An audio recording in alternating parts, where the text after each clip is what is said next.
is upon us. I'm sorry.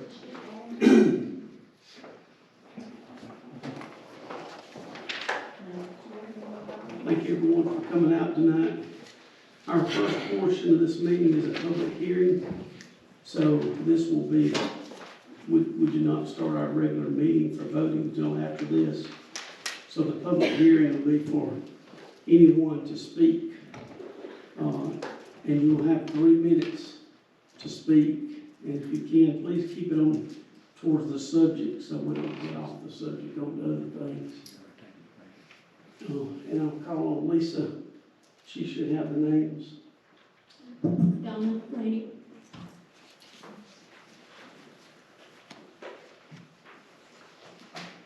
I just want to ask the council to reconsider voting on this ordinance that's going to be up tonight for voting. I don't think there's been enough public meetings and discussion on spending of the money.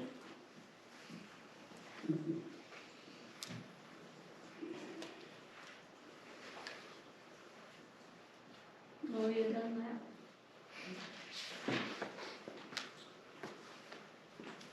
I'm sorry, I don't know if I'm off target exactly on tonight.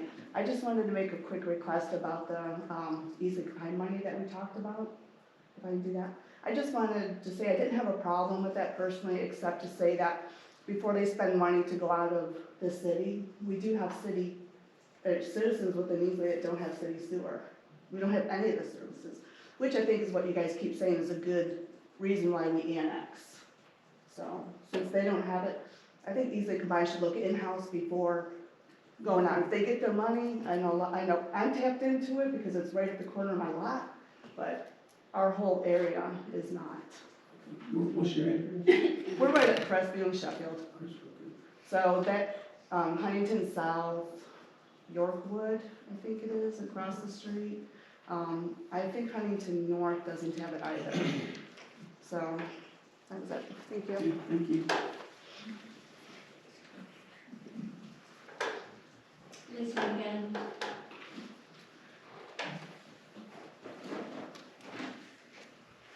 Well, I just wanted to say that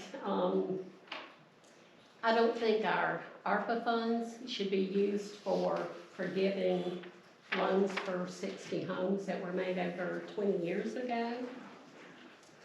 I was taught early in life that you have to work hard for what you have, and I think it's sending the wrong message. And I sent, I think, all of you a message giving you my opinion. But, you know, that's a huge chunk of the ARPA funds. It would be over $700,000. And maybe some of that money could be used for establishing a sewer system in the community that Ms. Dunlap is talking about. But anyhow, I just wanted to mention that tonight. I wasn't prepared to speak. I just feel like that money should be used for other purposes than forgiving loans that were made over 20 years ago. The homes were probably $30,000 to $50,000. I don't know.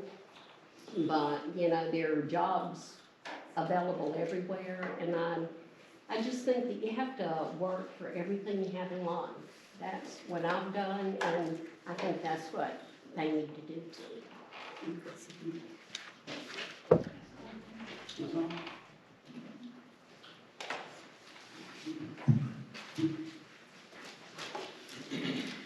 That's all that is signed up to speak with our meeting. Our regular meeting will start. And I do want to make a announcement that Mr. Garrison is not here tonight, so he'll be missing, to make sure that's in the minutes. I'd like to call the meeting to order. And the first item on the agenda is number 2, new ordinances. Ordinance number 2022-05 to amend the fiscal 21-22 City of Easley operating budget. Do I hear a motion? Motion, bring it to the table. Second. Second. I will turn it over to City Administrator. Thank you, Mr. Mayor. Just would like to read portions of the memo that went out to council into the record. This was to the mayor, city council, from city administrators dated January 21st, 2022. And the subject is ARPA funds and budget amendment number 3. So these are just some of the ARPA quick facts. ARPA was signed into law March 11th, 2021.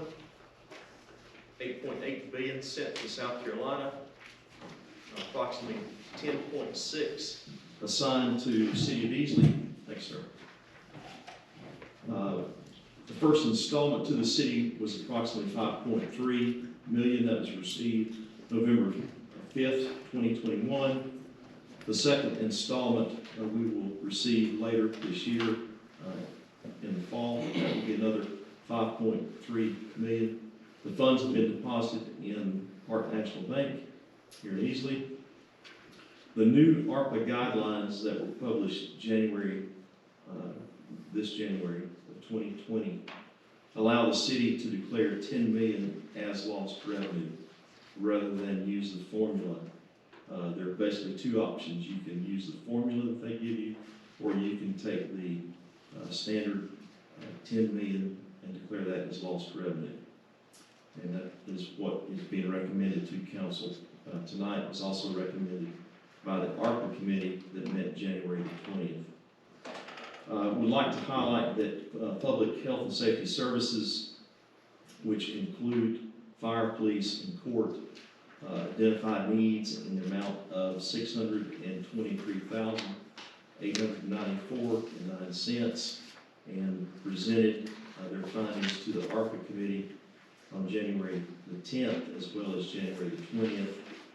And most of this is time sensitive.